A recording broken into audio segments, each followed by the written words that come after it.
Madam Chairman, members of the committee, my name is Jeffrey Fetter, and until a few months ago I was the Chief Medical Officer of the New Hampshire Department of Corrections. Today, I do not speak on behalf of the department or my former employers, but as a private citizen, a physician, and a psychiatrist.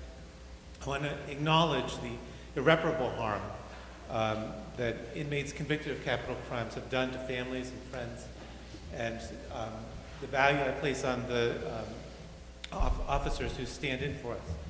But I also speak of my experiences and why I am against the death penalty. I was the psychiatrist for the inmates in the SHU, so-called solitary confinement, and worked with a number of inmates serving life without parole. These inmates have to live with their guilt as a daily torture. Perpetrators of crime can have post-traumatic stress disorder for their own violence, experiencing nightmares, flashbacks, like vivid pictures of the violence before their own eyes.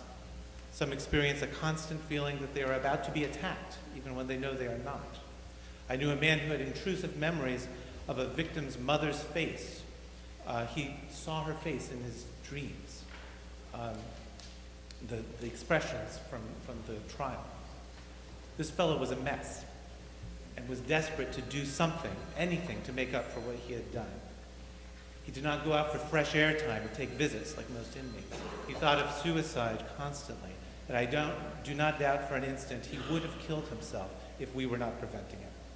This is not getting off easy.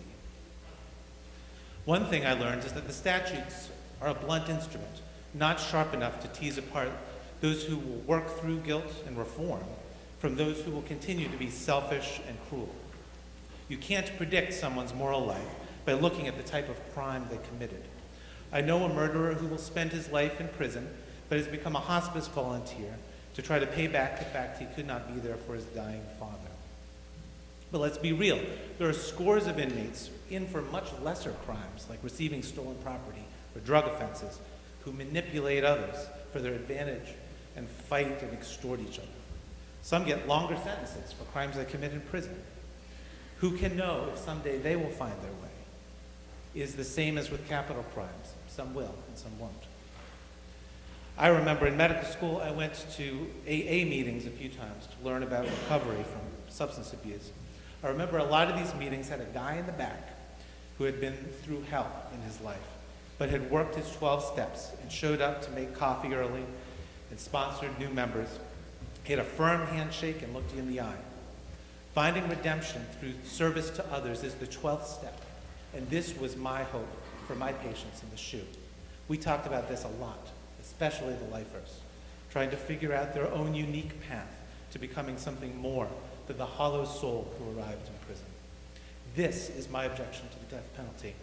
It cuts off hope of redemption. Thank you, Dr. Fetter. Time is up. Thank you.